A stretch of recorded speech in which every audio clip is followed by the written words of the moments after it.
بالله من الشيطان الرجيم بسم الله الرحمن الرحيم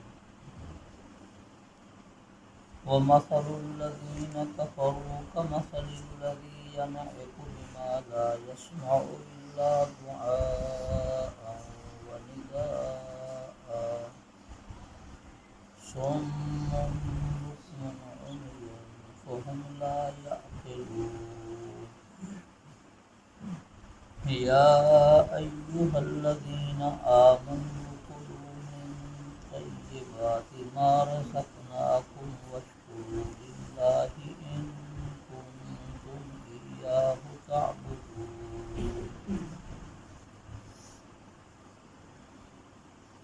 إنما حرم عليكم الميتة والدم ولحم الخنزير وما أهل به لغير الله فمن اضطر غير باغ ولا عاد فلا إثم عليه إن الله غفور رحيم.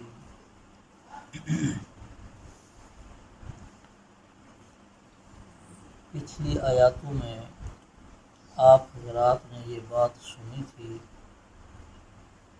کہ اللہ تبارک و تعالیٰ نے حلال اور پاکیزہ چیزوں کے کھانے کی اجازت دی تھی اور شیطان کے متعلق فرمایا تھا کہ یہ برے کام بے حیائی کی باتوں کی ترغیب دیتا ہے، اور ساتھ آپ نے یہ بھی سنا تھا جب ان لوگوں کو کہا جاتا ہے کہ اللہ کے جو احکام بھیجے ہوئے ہیں ان کی پیروی کرو تو وہ کہتے ہیں نہیں، ما الفینا علیہ آباءنا، جس چیز پر ہم نے اپنے باپ دادا کو چلتے ہوئے دیکھا تھا اسی پر ہم عمل کریں گے۔ آج جو پہلی آیت پڑھی گئی ہے اس میں اللہ تبارک و تعالیٰ فرماتے ہیں مثل الذین کفروا، کافروں کا حال، کمثل الذی، اس جانور کی طرح ہے، جس جانور کا ذکر ہم اگلی آیاتوں میں کر رہے ہیں کہ جیسے جانور کے پیچھے کوئی آدمی آوازیں لگائے، اس کو بلائے، پکارتا رہے تو لا یسمع الا دعاء و نداء، جانور بلانے اور پکارنے کو تو سنتا ہے کہ مجھے کوئی بلا رہا ہے، مجھے کوئی پکار رہا ہے، لیکن جانور مقصد کی بات نہیں سمجھتا۔ اس کو گھاس چارے کے لیے بلاؤ تو وہ آ جائے گا، اس کو ذبح کرنے کے لیے بلاؤ تو وہ آ جائے گا۔ جیسے جانور ناسمجھ ہوتے ہیں کہ وہ سنتے تو ہیں لیکن سمجھتے کچھ بھی نہیں، یہی حال اللہ پاک فرماتے ہیں کہ کافروں کا ہے کہ بات کو سنتے ہیں لیکن جس سننے کے بعد عمل ہو جائے، عمل کی توفیق مل جائے، بات کو قبول کر لیں، بات کو مان لیں، سمجھ جائیں، یہ نہیں۔ اللہ پاک فرماتے ہیں یہ کافر ایسے ہیں کہ صم بکم عمی، 3 لفظ ارشاد فرمائے ہیں، یہ کافر بہرے ہیں۔ اب یہ نہیں ہے کہ ساری دنیا کے کافر بہرے تھے، نہیں، وہ سنتے تھے اور سننے میں بڑے ماہر تھے، لیکن وہ حق بات کو سن کر چونکہ قبول نہیں کرتے تھے اس لیے اللہ پاک نے فرمایا یہ تو بہرے، بکمن، یہ گونگے۔ اب یہ نہیں ہے کہ ان کی زبان نہیں چلتی تھی، نہیں، دنیا میں ایسے کافر ہیں جو کئی گھنٹے بات کر لیتے ہیں لیکن حق بات ان کی زبان پر نہیں آتی۔ بولتے ہیں، بولنے میں بڑے چلاک، بڑے ہوشیار، بڑے تیز، بڑے طرار ہیں، کسی کو جواب بولنے نہ دیں کسی کو۔ اللہ فرماتے ہیں عمش، یہ اندھے ہیں، ان کی آنکھوں سے اتنا بھی نہیں ہو سکتا کہ حق کی نشانیاں دیکھیں، نبی کے معجزات کو دیکھیں، اللہ پاک کی طرف سے بھیجی ہوئی نشانیوں کو دیکھیں، ان کی آنکھوں سے اتنا کام بھی نہیں ہوتا۔ تو بھلا جس کے کان بھی کام نہ کریں، جس کی زبان بھی کام نہ کرے، جس کی آنکھیں بھی کام نہ کریں، تو اللہ فرماتے ہیں نتیجہ یہی ہوگا فَهُمْ لَا يَعْقِلُونَ، وہ کسی مقصد کی بات کو نہیں سمجھیں گے۔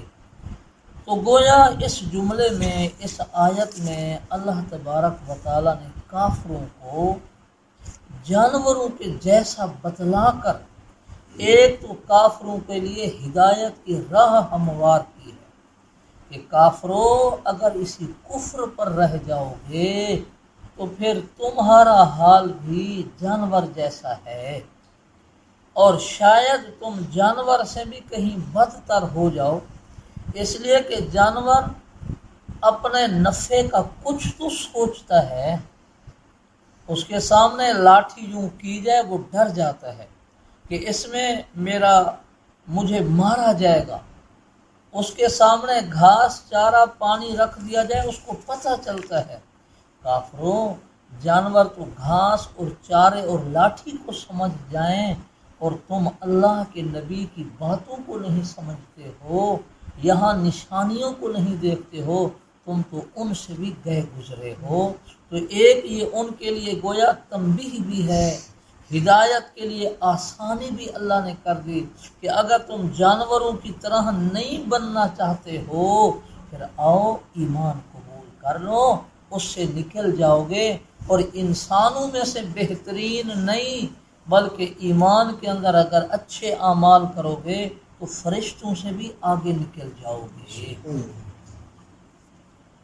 دوسری آیت میں اللہ تبارک و تعالیٰ نے ایمان والوں سے خطاب فرمایا اور ایمان والوں کو ایک چیز کی اجازت دی، اور ایمان والوں کو اجازت دے کر پھر ایک حکم دیا کہ کافر تو اپنی طرف سے جانوروں کو حرام کرتے ہیں، تم ان کی طرح نہ بن جانا، بلکہ کلو من طیبات، اے ایمان والوں ہر اس پاکیزہ چیز کو کھاؤ، ہماری طرف سے اجازت ہے تمہیں، ما رزقناکم، جو ہم نے تمہیں عطا کی ہے، لیکن اس کھانے کے بعد پھر بھول نہ جانا، واشکروا للہ، پھر اللہ پاک کا شکر ادا کرنا،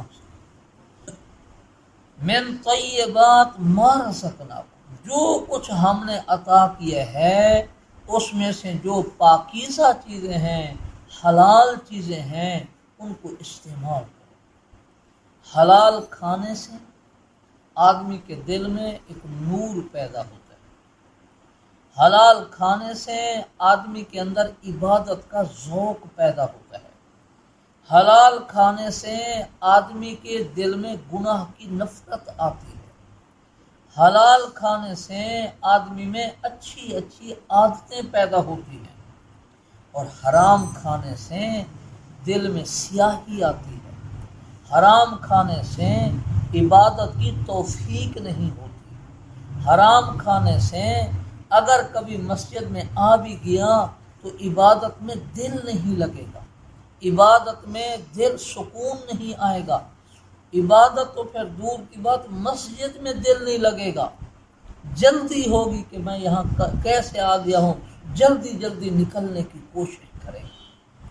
تو حرام کھانے کی اپنی نحوستیں ہیں اور حلال کھانے کی اپنی برکتیں ہیں، اور اس زمانہ میں اگر کسی کو حلال روزی میسر آ جائے، اپنی روزی کو حلال بنائے تو یہ بہت بڑی اللہ کی طرف سے نعمت ہوگی اور اللہ پاک کا احسان ہوگا، جس کو حلال کھانا پینا میسر آئے۔ حرام کھانے سے دعائیں قبول نہیں ہوتی۔ ایک حدیث پاک میں آتا ہے حضور علیہ السلام نے ایک آدمی کا ذکر فرمایا، لمبا لمبا اس نے سفر کیا، بہت لمبا، بال غبار آلود ہیں، جسم پر مٹی، کپڑے میلے کچیلے، خستہ حال ہے۔ اب عاجزی انکساری کے ساتھ اللہ پاک سے دعائیں مانگتا ہے، تو حضور علیہ السلام نے فرمایا انا یستجاب لہ، کہاں اس کی دعا قبول ہے؟ مطعمہ حرام، اس کا کھانا حرام کا ہے، ملبسہ حرام، اس کا پہننا حرام کا ہے، مشربہ حرام، اس کا پینا حرام کا ہے، اس کی غذا حرام کی ہے، تو کہاں دعا قبول ہوگی؟ جب تک کہ کھانا پینا پہننا یہ حلال کا نہیں ہوگا، وہ عبادت والے اثرات، عبادت والی برکات ظاہر نہیں ہوگی۔ اور اگلے جملے میں اللہ پاک نے ارشاد فرمایا پھر کھا پی کر وشکروا لہ، وشکروا للہ، اللہ کا شکر ادا کرنا۔ شکر ایک ہوتا ہے زبان سے، ایک ہوتا ہے دل سے، اور ایک ہوتا ہے پورے جسم سے۔ زبان سے شکر یہ ہے کہ اپنے آپ کو اللہ کے سامنے اپنی زبان کو ہلائے، بولے، دعائیں پڑھے جو روٹی کھانے کے بعد کی ہیں، الحمدللہ الذی اطعمنا وسقانا وجعلنا مسلمین، تعریفیں اس اللہ کی جس نے کھلایا پلایا اور ہمیں پھر مسلمان بنایا۔ اور دل کا شکر یہ ہے کہ دل سے سمجھے یہ نعمت، یہ رزق اللہ نے مجھے عطا کیا ہے اور میں کھا رہا ہوں۔ کتنے لوگ ہیں جو اس کھانے سے محروم ہیں۔ اور پھر جسم کے پورے اعضاء جو ہیں ان کی طرف سے شکر یہ ہے کہ اللہ کی نعمتیں کھانے کے بعد اچھے کام کرے، نیک کام کرے، جسم کے اعضاء کو غلط جگہ پر، اللہ کی نافرمانی کی جگہوں میں ان کو استعمال نہ کرے۔ اور شکر بہت بڑی نعمت ہے۔ اللہ تبارک و تعالی شکر کرنے والے کی نعمتوں میں اضافہ کرتے ہیں۔ ایک جگہ آتا ہے لئن شکرتم لازیدنکم، اگر تم میرا شکریہ ادا کیا کرو میں تمہاری نعمتیں اور بڑھا دوں گا۔ اور ایک پیغمبر حضرت داؤد علیہ السلام کو اللہ نے فرمایا اعملوا یا آل داؤد شکرا، داؤد میرا شکر ادا کیا۔ بہت تھوڑے بندے ہیں اللہ فرماتے ہیں جو میرا شکر ادا کرتے ہیں۔ اب ہمیں یہ مجلس نصیب ہو گئی، یہ مسجد میں بیٹھنا، نماز کا پڑھنا، پھر ہمیں قرآن کریم کی یہ صحبت، قرآن کریم کی یہ مجلس مل گئی، تو حقیقت ہے ہم اس نعمت پر شکر ادا کرتے ہیں۔ حضرات فرماتے ہیں کہ شکر سے جو نعمتیں موجود تھیں وہ باقی رہتی ہیں، جو ابھی نہیں ملی اللہ وہ بھی عطا کرتا ہے۔ شکر کے یہ دو فائدے ہیں۔ اللہ فرماتے ہیں شکر ادا کیا کرو ان کنتم ایاہ تعبدون، اگر تم اللہ کے عبادت گزار بندے ہو نا، پھر تمہارا حق ہے کہ شکر ادا کیا کرو۔ اگلی آیت میں اللہ تبارک و تعالی نے چار چیزوں کے متعلق بتلایا ہے، چار چیزوں کو ذکر فرمایا ہے۔ فرمایا یہ چار چیزیں حرام ہیں، اور کفار مکہ ان چار چیزوں کو، اور اس وقت جو اور بھی کافر تھے ان کو حلال سمجھتے تھے۔ اللہ پاک نے فرمایا بقیہ چیزیں حلال، اور اس جگہ صرف چار چیزوں کا ذکر ہے، پھر اگلے پاروں میں اور بھی کچھ چیزیں ہیں۔ یہ خاص طور پر یہاں چار چیزوں کو ذکر فرمایا جو عرب والے زیادہ مبتلا تھے ان چار چیزوں کے اندر۔ نمبر ایک، اللہ پاک فرماتے ہیں انما حرم علیکم المیتہ، میں اللہ نے تمہارے اوپر مردار کے کھانے کو میں نے حرام کیا ہے۔ مردار ہماری زبان میں ترجمہ ہے، عربی میں اس کو کہتے ہیں میتہ، ایسا جانور جو حلال ہو، جس کو ذبح کرنے کا حکم ہے، اس کو ذبح نہیں کیا گیا اور وہ اپنی موت آپ مر گیا، تو اس کو مردار میتہ کہا جاتا ہے۔ عرب والے مردار کا گوشت کھاتے تھے، پکاتے تھے، دعوتیں کھاتے اور کھلاتے تھے، مردار کی بڑے لطف سے اس کو گوشت کو کھایا کرتے تھے۔ حرام کھانے کو، مردار کے کھانے کو شریعت نے حرام قرار دیا کہ اب جب جانور اپنی موت مر گیا ہے، اب اس کا گوشت حرام ہو گیا، اس کو استعمال نہیں کر سکتے ہو، کیونکہ اللہ کا نام اس پر نہیں لیا گیا اور ذبح کرنے کے ذریعے جو خون نکلنا تھا وہ نہیں نکلا، اس لیے یہ جانور مردار ہو گیا ہے۔ اللہ کے نام کی برکت اس پر نہیں آئی، اس لیے اس کو استعمال نہ کرو۔ مردار کھانے سے جسم میں سستی، کاہلی پیدا ہوتی ہے، عبادت کی توفیق ختم ہو جاتی ہے۔ مردہ کھایا ہے تو دل، مردار کھایا ہے تو دل کے اندر ایک بے چینی، ایسے بے چینی کی کیفیت، گویا دل بھی مردہ ہو جاتا ہے، اس لیے اللہ پاک نے مردار کے کھانے کو حرام کیا۔ البتہ اگر مردار کی کھال اتار لی جائے، پھر اس کو رنگنے کے بعد وہ ٹھیک ہو جاتی ہے، اس کو استعمال میں لایا جائے، پھر کوئی حرج کی بات نہیں، اس کی اجازت ہے۔ مدینہ طیبہ میں ایک بکری تھی، حدیث میں آتا ہے وہ بڑی موٹی تازی بکری تھی، جیسے اپنا کوئی گدھا ہو، اتنی موٹی تازی بکری تھی، مر گئی۔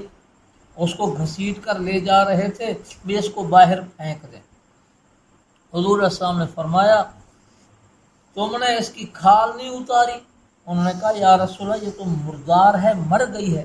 آپ نے فرمایا میں دیکھ رہا ہوں مردار ہے، مر گئی ہے، پر اس کی کھال اتار سکتے ہو اور اس کو رنگنے کے بعد استعمال کیا جا سکتا ہے اس کی کھال کو۔ مردار جانور کا گوشت نہ آدمی کھا سکتا ہے، نہ کسی کو کھلا سکتا ہے، حتیٰ کہ آپ جان بوجھ کر کتے بلے کو بھی کھلانے کی نیت نہ کرے، بس اس کو یہ سمجھے کہ یہ چونکہ مردار ہے میں اس کو دور کہیں پھینک آؤں، اور اچھی بات یہ ہے زمین میں گڑھا کھود کر اس میں اس کو دفن کر دیا جائے، ورنہ یہ ڈال ہے، پرندے کتے بلے خود ہی کھاتے رہیں تو ان کی اپنی مرضی، یہ نیت نہ کرے کہ میں ان کی خوراک لے کر جا رہا۔ تو مردار کو اللہ پاک نے حرام کیا ہے۔ دوسری چیز والدم، جانور کو ذبح کرتے وقت جو خون بہتا ہے، یہاں صرف خون کا ذکر ہے، آگے قرآن کریم میں ایک اور جگہ کہا گیا دمم مسفوحا، ذبح کے وقت جو خون نکلتا ہے یہ خون حرام ہے، اس کو استعمال کرنا، پینا، پلانا یہ حرام ہے، جائز نہیں ہے۔ شاید پہلے بھی میں نے ذکر کیا ہو کہ میرے بالکل بچپن کا قصہ ہے، ایک جانور کو ذبح کیا، اس کے سامنے یہ برتن رکھ دیا، وہ غالباً یہ اپنا بھینس تھی یا گائے تھی، ایسے خون اس کا نکلتا رہا، وہ برتن بھر گیا، قریب ایک لڑنے والا اونٹ بیٹھا تھا، جیسے لڑائیوں میں اونٹ لڑتے ہیں، اس کو پلایا گیا، وہ پی گیا، کیونکہ یہ طاقتور تو ہوتا ہے، اس خون میں طاقت تو ہوتی ہے، لیکن اللہ نے اس خون کو حرام کیا ہے۔ عرب والے اس خون کو استعمال کرتے تھے، پیتے تھے، اس کو جانوروں کو پلاتے تھے۔ بعض اوقات یہ خون جو ہے بہت بڑی بیماریوں کا ذریعہ بن جاتا ہے، اس لیے اللہ پاک نے اس خون کو حرام کیا۔ بعض جگہوں پر طرح طرح کے رسم رواج نکلے ہوئے ہیں، خرگوش کو ذبح کر کے وہ مکان بن رہا ہے اس کے ایرے میں ڈال دیں گے، جی یہاں سے جنات جو ہیں وہ دور ہو جائیں گے۔ کسی طور پہ اللہ نے اس کو حرام کیا اور یہ اس کے ذریعے جنات کو بھگا رہے۔ تیسری چیز وَلَحْمَ الْخِنْزِيرِ، خنزیر کا گوشت۔ اللہ پاک نے یہاں گوشت کا ذکر کیا ہے کیونکہ آگے پیچھے کھانے کا ذکر ہے، ورنہ خنزیر کے جسم کا کوئی حصہ بھی پاک نہیں ہے۔ گوشت ہو، چربی ہو، ہڈیاں ہوں، پٹھے ہوں، بال ہوں، یہ نجس العین ہے، مکمل یہ پلید ہے، کسی صورت میں یہ پاک نہیں ہو سکتا۔ خنزیر کے جسم کے کسی حصے کو بھی، کسی جز کو استعمال کرنا جائز نہیں ہے۔ خنزیر اللہ نے جن چیزوں کو حرام کیا ہے نا، ان میں سے ایک خنزیر بھی ہے۔ ان میں کوئی ایسی چیزیں ہیں جو انسانی صحت کے لیے یا انسانی اخلاق کے لیے بہت بڑا ان کا نقصان ہے، اس لیے اللہ پاک نے ان کو حرام کر دیا۔ اب ہماری وہ عقلیں نہیں ہیں کہ اللہ کی حرام کی ہوئی چیزوں کی ہم حکمتوں کو سمجھیں کہ اس اپنا مردار میں کیا کیا حکمتیں ہیں کہ حرام کیا گیا۔ خون کو حرام کرنے میں نقصانات کیا کیا ہیں، کس نقصان کے تحت اس کو حرام کیا گیا۔ اور خنزیر میں حضرات نے لکھا ہے کہ اس میں ایک اس کو حرام کرنے کی حکمت یہ ہے، یہ گندگی خور جانور۔ اور پیچھے خون کا ذکر آیا تو خون کے حرام ہونے کی ایک وجہ یہ بھی لکھی ہے کہ اس کو جو آدمی پیے گا اس میں درندگی آئے گی۔ دیکھیں یہ ریچھ ہے، یہ جو جانور ہوتے ہیں، بہاول پور اس میں کھڑے ہیں، شیر باغ میں، یہ شکار کا خون پیتے ہیں۔ شیر ہو، ریچھ ہو، ان میں کیسے درندگی، ان کو درندہ کہا جاتا ہے، اس لیے اللہ نے اس خون کو حرام کیا۔ اور خنزیر گندگی کھاتا ہے، اور گندگی کھانا اس کی فطرت ہے، اس کی طبعیت ہے، تو جو اس کے گوشت کو کھائیں گے وہ گندگی کھاتے ہیں۔ گدھے کا گوشت وہ کھا جاتے ہیں، ان کے ہوٹلوں میں گدھے کے گوشت مل رہے ہیں، مردار کے گوشت ہیں اور گوشت ہیں۔ اب تو ہمارے بہاول پور میں بھی ایک ہوٹل بنا ہوا ہے کہ گدھے کا گوشت لینا چاہو تو وہ بھی مل جائے گا۔ اور خنزیر اس میں بے غیرتی کا بڑا مزاج ہے، غیرت نام کی اس میں کوئی چیز نہیں۔ کئی نر خنزیروں کے ایک جگہ جمع ہو جائیں گے اور ایک مادہ سے باری باری جفتی کریں گے۔ کسی جانور کے اندر ایسی صفت نہیں، خصلت نہیں، خنزیر کے اندر یہ خصلت ہے۔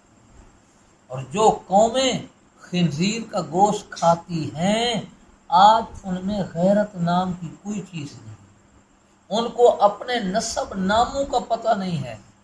ہمارا باپ کون ہے پتہ نہیں ہے، ہمارا دادا کون ہے پتہ نہیں ہے ان کو۔ اس لیے تو ان کے فارموں میں ماں کا نام ہے، باپ کا نام ہے ہی نہیں، کیونکہ باپ کا پتہ ہی نہیں۔ کیوں؟ بے غیرت چیز کا گوشت کھاتے تھے، ان میں بے غیرتی ہی آنی تھی، اور کیا آتا ہو۔ اور بے شمار حکمتیں ہوں گی جس کے تحت اللہ پاک نے اس کے گوشت کو حرام کیا۔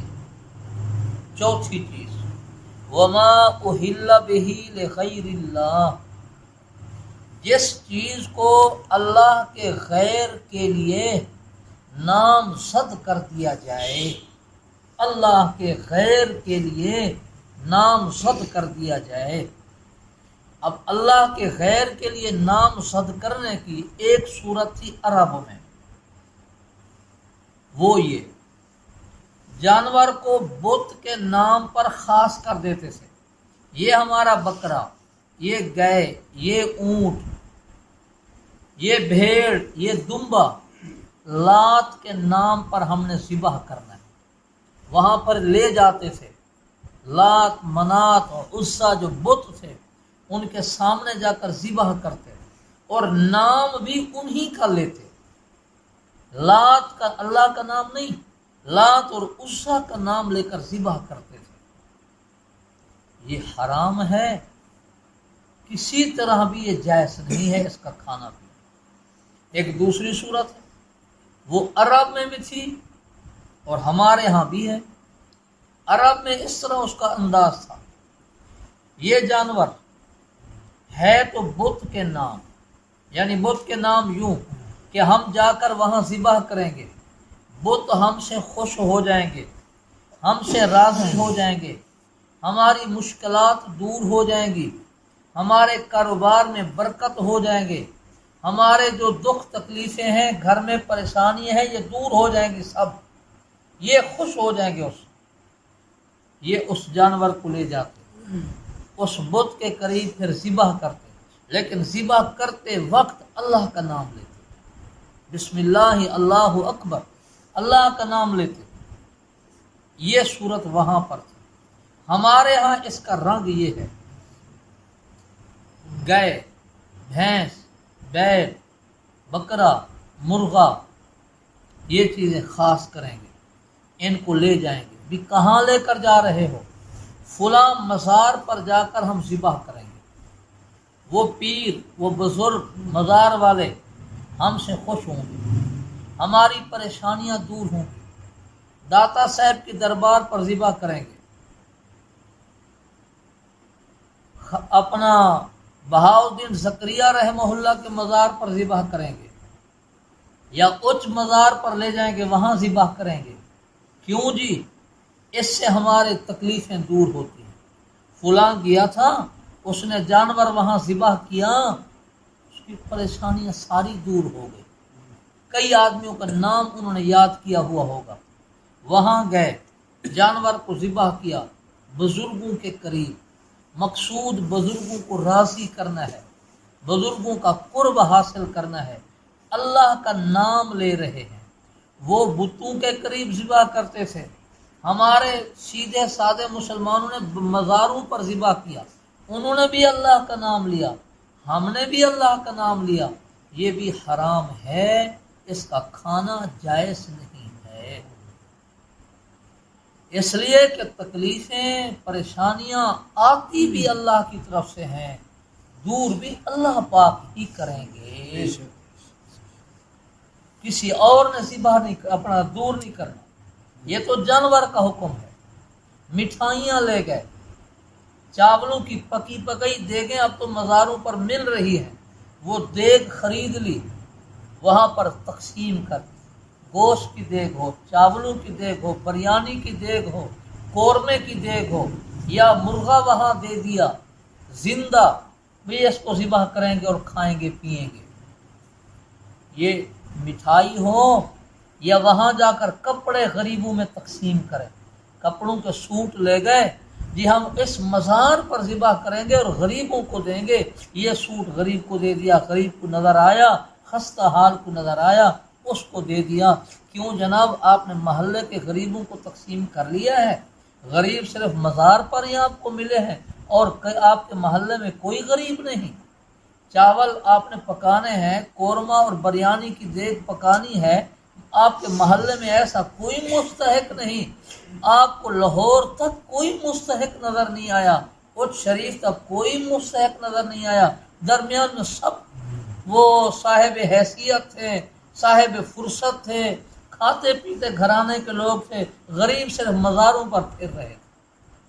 تو یہ مٹھائی ہو، کپڑے ہوں، چاول ہو، گوشت ہو، کوئی چیز ہو، بہت بڑے عالم جن کا نام ہے حضرت شاہ عبدالعزیز محدث دہلوی رحمۃ اللہ علیہ، ان کے حوالے سے ان کا نام لے کر لکھا، انہوں نے فرمایا مأکولات، مشروبات و ملبوسات ہمیں حکم دارند، معقولات کھانے کی چیزیں ہوں، مشروبات پینے کی چیزیں ہوں، بوتلوں کا کریٹ لے لیا، وہاں پہنچ گئے، بوتلوں کا ڈالا جو ہے وہ اپنا پورا ڈالا خرید لیا اور وہاں لے گئے، یہ ایک ایک بوتل تقسیم کر رہے ہیں، سب کو دے رہے ہیں، چاہے کوکا کولا پلائیں یا کوئی اور پلائیں، مشروبات یا جوس کی تقسیم کر رہے ہوں وہاں جا کر، یا میٹھا پانی بنا کر تقسیم کریں، یہ جو بھی ہو مشروبات پینے کی چیزیں، وہ ملبوسات اور پہننے کے کپڑے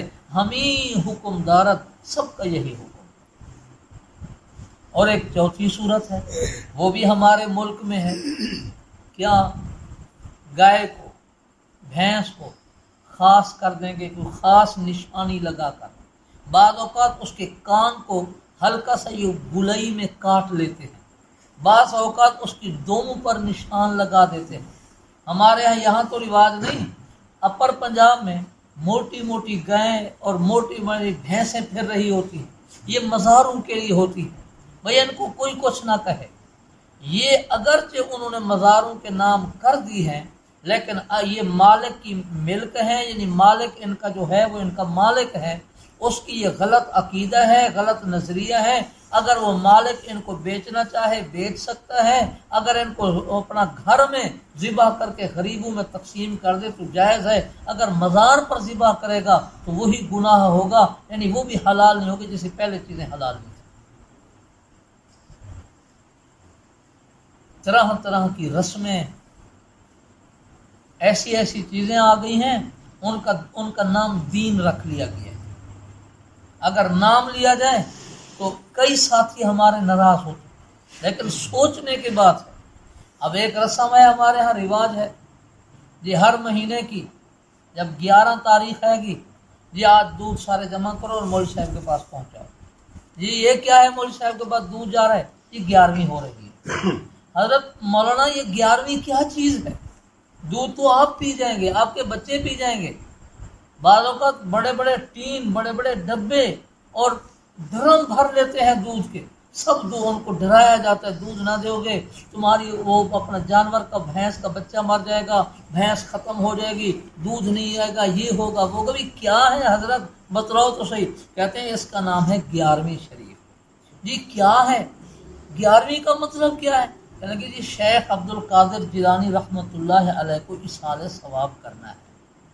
اچھا جی، اگر میں گھر میں وہ دودھ حضرت کے نام پر جو ثواب مل جائے گا، کہا نہیں نہیں نہیں نہیں، ادھر ہی پہنچانا ہے، گھر میں اگر ثواب بھیجو گے تو نہیں جائے گا، یہاں جمع کرو جو کچھ ہے۔ اچھا جی جمع ہو گیا۔ کیا شیخ عبد القادر جیلانی رحمۃ اللہ علیہ وہ نیکیوں کے لحاظ سے کوئی غریب آدمی تھے؟ حقیقت یہ ہے کہ اگر ان کی ایک دن کی نیکیاں کسی کو دی جائے، پورے ہمارے ضلع کی بخشش ہو جائے گی۔ وہ اتنے بڑے اللہ والے تھے۔ انہوں نے کب کہا ہے، ان کی 2 کتابیں آج کل چھپی ہوئی ملتی ہیں، ایک غنیت الطالبین ہے، ایک فتوح الغیب اس کا نام ہے، کسی جگہ انہوں نے 11ویں کا نہیں کہا۔ ہمارے نبی تو کہتے ہیں تصدقوا بدرہم ہی و دینار ہی، پیسے مل جائیں، روپیہ مل جائے، کوئی چیز مل جائے، اللہ کے ہاں خیرات کرو۔ یہاں خاص ہو گیا، دن کی تخصیص ہوگی کہ 11 جی کو جی کرو۔ پھر اگر جمعرات بھی ہو اور 11 تاریخ بھی ہو، یہ جی بڑی 11ویں ہے، اور اگر 11 تاریخ ہو لیکن ہفتے کا کوئی اور دن ہو، یہ عام 11ویں ہے۔ اب اگر یہ جو اپنا اصالہ ثواب کیا جا رہا ہے، تو کیا شیخ عبد القادر جیلانی کے علاوہ اور بزرگ کوئی نہیں؟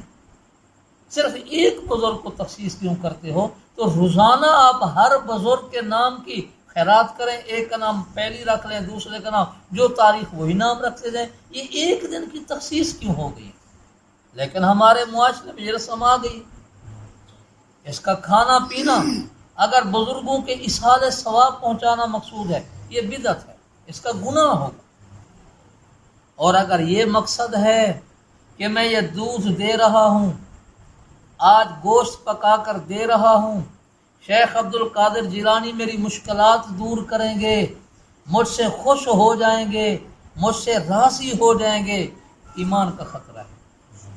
دودھ دیا اللہ نے ہے، راضی شیخ عبد القادر جیلانی کو کر رہے ہو، اللہ کو راضی کرنا چاہیے۔ یہ ہمارے ہاں رسمیں ہیں، یہ ہمارے ہاں رواج ہے۔ اور جی ابھی 1-2 مہینے کے بعد اور مہینہ آ رہا ہے جی، آج کیا تاریخ ہے جی؟ آج 22 تاریخ ہے جی۔ آج کیا کرو گے جی؟ آج کونڈے پکائیں گے۔ پھر جی شرط ہے، کونڈے کب پکیں گے؟ یہ صبح صبح پک جانے چاہیے، اتنی مقدار چینی ہو، اتنی مقدار سوجی ہو، یہ خاص خاص مقدار ہیں، اور گھر میں کھانا ہے، سائے کے نیچے بیٹھ کر کھانا ہے، باہر نہیں لے جانا، کسی کو بتانا نہیں، جو گھر آئے بس اسی کو کہو، چپکے سے کھا کر چلے جاؤ۔ یہ ہے کیا تم نے جو اس کا نام کونڈے رکھا ہوا ہے؟ بھائی امام جعفر صادق کو ہم ثواب بھیج رہے ہیں۔ امام جعفر صادق کی 22 رجب کو نہ پیدائش ہے نہ وفات ہے۔ یہ دین کے نام پر مسلمانوں کو دھوکہ دیا جا رہا ہے، پیسہ بھی ضائع، مال بھی ضائع، ایمان بھی ساتھ ضائع ہو رہا ہے۔ تو اللہ پاک کے نام کے نہ اللہ پاک، ہاں آپ جانور کو لیں، ذبح کر کے غریبوں کو کھلائیں۔ اور پہلے زمانے میں یوں ہوتا تھا، آج تو یہ رواج نہیں ہے۔ آج رواج ہے کہ بادشاہ، کوئی فوجی افسر، کسی کو چیف آرمی اسٹاف بنایا جائے یا صدر یا وزیر اعظم بنے، آج کل یہ کہ اس کو توپوں کے ساتھ سلامی دی جاتی ہے۔ کہتے ہیں 21 توپوں کے ساتھ چیف آرمی اسٹاف صاحب کو، وزیر اعظم صاحب کو سلامی پیش کی ہے۔ پہلے زمانے میں اور رواج ہوتا تھا، جب کوئی بادشاہ بنتا تھا اور وہ کسی شہر میں دورے پر جاتا تو لوگ بکرے لے کر باہر ذبح کر دیتے اور ذبح کر کے پڑے رہتے۔ مقصد یہ تو ہوتا تھا یہ بادشاہ وقت خوش ہو جائے ہم سے۔ علماء نے اس کو حرام لکھا ہے۔ ہاں وہ آ جائے آپ کے گھر، مہمانی کرنی ہے، ذبح کر کے کھلائیں، چاہے جو اللہ کی رضا کے لیے ذبح کریں کھلائیں۔ یہ باہر جو آپ ذبح کر کے ڈال دیتے تھے میدانوں میں، اس کو صاف پرانی کتابوں میں لکھا ہوا ہے، فتاوی کی کتابوں میں، کہ بادشاہ وقت کے آنے پر یا کسی رئیس کے آنے پر اس کو محض اس کو خوش کرنے کے لیے، راضی کرنے کے لیے ذبح جو کیا جائے گا یہ حرام ہو جائے گا، یہ مردار کے حکم میں ہوگا۔ ہاں آپ کے ہاں آ گیا ہے، آپ پہلے اطلاع ہے کہ وہ آئیں گے، آپ ان کو جانور کو ذبح کر کے ان کی دعوت کریں، مہمانی کریں، چاہے آپ بکرا ذبح کریں، چاہے آپ کٹا ذبح کریں، چاہے آپ مرغیاں ذبح کریں، خرگوش یا کوئی اور چیزیں ذبح کریں، یہ کھلائیں، کوئی حرج کی بات نہیں۔ مہمانی کھلانا اور بات ہے، یہ جو ان کو راضی کرنے کے لیے باہر ذبح کر کے چھوڑ دیتے تھے، یہ اب رواج نہیں ہے، پہلے رواج ہوتا تھا۔ تو یہ چیزیں حرام ہیں۔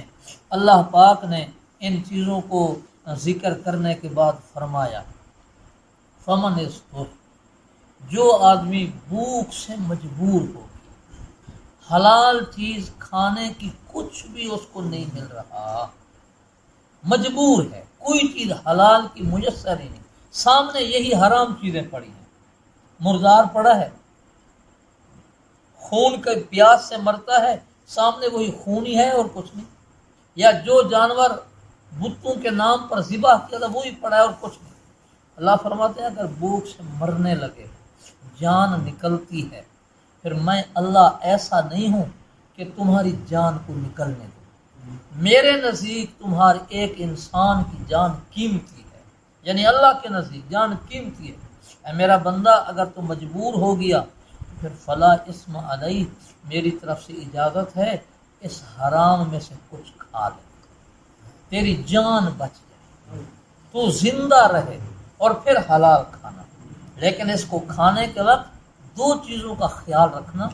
نمبر 1، غیر باغ، لذتیں لے لے کر، مزے لے لے کر نہ کھانا، کیونکہ حرام میں لذت زیادہ آتی ہے، وہ ہوتی ہے عارضی لذت، حرام میں لذت آتی ہے۔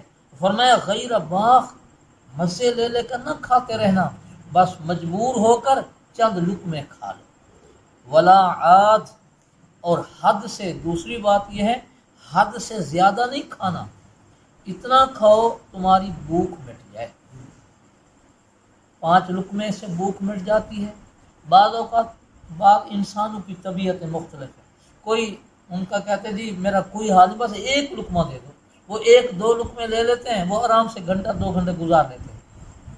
تو چند لقمے کھانے سے اگر بھوک مٹتی ہے، چند گھونٹ پینے سے پیاس مٹتی ہے، پھر 5 گھونٹ ہیں تو اتنے تک رہنا، اس سے آگے نہ جانا۔ ولا عاد کا یہ مطلب، حد سے زیادہ نہیں کھانا پینا، لذت بھی نہیں، مزے نہیں لینے، اور حد سے زیادہ نہیں کھانا۔ انسان ہوا، اگر اندازہ صحیح نہیں ہوا اور 5 لقمے سے بھوک تو مٹتی تھی، اس نے 6ٹا لقمہ بھی کھا لیا۔ اب اللہ کے ہاں تو یہ ہے، اللہ کو تو علم ہے کہ اس کی بھوک 5 لقموں سے مٹ جاتی ہے، اس نے 6ٹا جو کھایا یہ زیادہ کھایا ہے۔ اللہ فرماتے ہیں پریشان نہ ہونا، اگر تو انسان ہے چونکہ بشر ہے، اگر تو سے تھوڑی بہت بے احتیاطی ہو گئی ہے تجھے معاف کر دوں۔ ان اللہ غفور، میں غفور ہوں، معاف کر دوں گا جو تم سے بے احتیاطی تھوڑی بہت ہو گئی ہے۔ رحیم، میں بڑی رحم کرنے والی ذات ہوں۔ دیکھ کیسے رحم کیا، جو چیزیں حرام تھیں تیری جان کے قیمتی ہونے کی وجہ سے میں نے حرام کو بھی تیرے لیے رحم کر کے حلال کر دیا۔ اللہ تبارک و تعالی ہم سب کو حلال نصیب فرمائیں اور حرام سے ہماری حفاظت فرمائیں۔